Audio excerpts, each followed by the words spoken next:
अयोध्या में रातों रात उस वक्त हंगामा हो गया जब जाने माने रावत मंदिर के महंत राम मिलन दास की संदिग्ध परिस्थितियों में मौत की खबर सामने आई। तमाम उनसे जुड़े लोग, उनके अनुयायी भागे भागे अस्पताल पहुंचे। सबके मन में बस एक ही सवाल था, आखिर महंत राम मिलन दास के साथ हुआ क्या। वहां पहुंचे लोग अपने अपने हिसाब से अटकलें लगा रहे थे। वहां लोग कह रहे थे कि भोजन के बाद अचानक उनकी तबीयत बिगड़ी और मुंह से झाग निकलने लगा। हालांकि पोस्टमार्टम रिपोर्ट आने के बाद सब दंग रह गए। तो क्या है पूरा मामला, आइए जानते हैं इस वीडियो में। दरअसल 11 अक्टूबर को देर शाम बताया जा रहा है कि अयोध्या के जाने माने रावत मंदिर के महंत राम मिलन दास खाना खाने के बाद अचानक उनकी तबीयत बिगड़ गई। वहां मौजूद उनके शिष्यों का कहना था कि उनके मुंह से झाग निकलने लगा था। फिर आनन फानन में उनके शिष्यों ने उनको अस्पताल पहुंचाया, जहां इलाज के दौरान डॉक्टरों ने उन्हें मृत घोषित कर दिया। अब सवाल खड़े होने लगे कि आखिर उनके साथ ऐसा क्या हुआ था। वो तो अच्छा भला सबसे बात कर रहे थे। उनके शिष्यों ने तो यहाँ तक चर्चा शुरू कर दी कि मौत का कारण उनकी संपत्ति हो सकती है। अब वो कैसे? दरअसल महंत राम मिलन दास कुशीनगर जिले के बडहरा गांव के मूल निवासी थे और पिछले 15 सालों से वो रावत मंदिर के महंत के रूप में अपनी सेवाएं दे रहे थे। वजह ये नहीं है, बल्कि सूत्रों के अनुसार उन्होंने 2 महीने पहले ही अयोध्या के रामघाट स्थित मंदिर की एक जमीन को 8 करोड़ रुपए में बेचा, जिसके बाद दावा किया जा रहा है कि उनके बैंक खाते में पहले से करीब 1.5 करोड़ रुपए थे। यानी मौत से पहले उनके पास कुल 9.5 करोड़ रुपए से ज्यादा की संपत्ति थी। तो अब यहाँ से सवाल ये उठता है कि क्या वाकई महंत राम मिलन दास की मौत साजिश के तहत हुई है? क्योंकि घटना के समय मौजूद एक कल्पवासी जो गोरखपुर से अयोध्या आए थे, उन्होंने उस रात मीडिया से कहा कि जब मैंने देखा तो महाराज जी सो रहे थे, फिर पता चला कि उनका निधन हो चुका है। हम यही देखे कि महाराज जी अपने कमरे में बेड पर आरती के बाद आकर के सोए हैं। अब उसके कैसे आपको सूचना? कितने दिन से वहाँ रह रहे थे आप?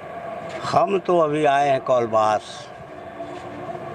5 सोमवार से आए हैं कौलबास। आज की ये घटना है 8 बजे, 8:15 बजे आरती में भी गए थे और लोग गए थे। हम पूजा कर रहे थे, अपने कमरे में पूजा करके उठे हैं तो महाराज जी के पास गए हैं तो ये लड़कवा बोला है पवन की बाबा देखिए जो है महाराज जी का तबीयत क्यों जो है इधर से ताला खुला है उधर से ताला खुला है।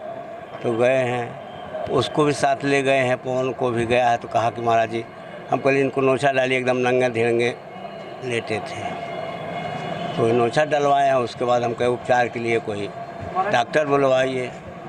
नौकरानी क्या बोली? अब नौकरानी क्या बोली, नौकरानी से हमसे क्या लेना देना है। उसके पहले इससे बच्चवा से बोल के गई है कि जो है पानी गर्म दे दिए, उनको खांसी आ रही है, यही कहते हुए चली गई है। हमसे उससे मुलाकात नहीं हुई नौकरानियाँ। तो यहाँ ये लग रहा था कि मामला कुछ गड़बड़ है, लेकिन जैसे ही पोस्टमार्टम रिपोर्ट सामने आई सब हैरान रह गए। एसपी सिटी चक्रपाणी त्रिपाठी ने बताया कि पोस्टमार्टम रिपोर्ट के अनुसार मौत की वजह हार्ट अटैक है, लेकिन फिर पुलिस हर एंगल में जांच कर रही है। हालांकि पोस्टमार्टम रिपोर्ट में ये भी स्पष्ट किया गया है कि हार्ट अटैक से पहले उनका ब्लड प्रेशर काफी बढ़ा हुआ था और वो पहले से ही डायबिटीज के पेशेंट थे। अब जो लोग सोशल मीडिया पर इसको लेकर अलग अलग दावे कर रहे हैं, उन्हें यूपी पुलिस अब कह रही है कि शव का पोस्टमार्टम 3 डॉक्टरों का पैनल व वीडियोग्राफी से कराया गया। पोस्टमार्टम में मृत्यु का कारण due to cardiogenic shock as a result of myocardial infarction यानी हृदय गति रुकने से आया है। कृपया इस संबंध में तथ्यहीन या भ्रामक जानकारी न फैलाएं। लेकिन संत समाज अभी भी जांच की मांग कर रहा है। उनका कहना है कि अज्ञात में मुकदमा दर्ज करवाने की ओर सभी विचार कर रहे हैं। मामला तो मैं स्पष्ट नहीं बता सकता हूँ, वो जांच का विषय है। कल पोस्टमार्टम हुआ है, अब क्या जांच आएगा। वैसे उनका जो लक्षण बता रहा था, वो लक्षण जो ऐसा लग रहा था कि कोई जहरीला पदार्थ उनको दिया गया है। अब चाहे जैसे भी हुआ हो, पूरी बात भी आया था?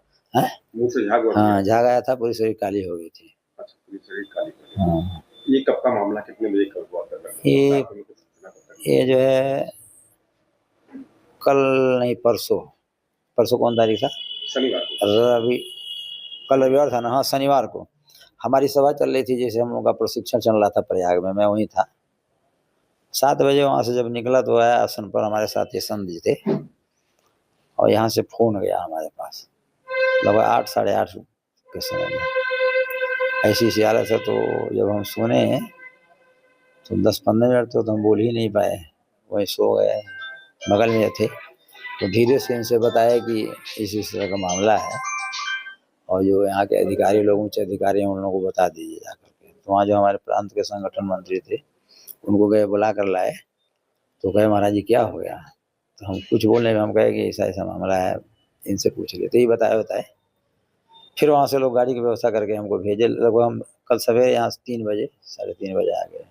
हमारे आने के पहले उनकी लाश पोस्टमार्टम चली गई थी। एप्लीकेशन जो है तहरीर अभी नहीं दिया गया है, अब उसके लिए सोच रहे हैं कि तहरीर दे दें अज्ञात के नाम से। किसी का नाम स्पष्ट नहीं है तो किसी का नाम देना उचित नहीं है। फिलहाल महंत की मौत को लेकर कुछ संदेह भी जताए जा रहे हैं। हालांकि अब तक कोई भी लिखित तहरीर पुलिस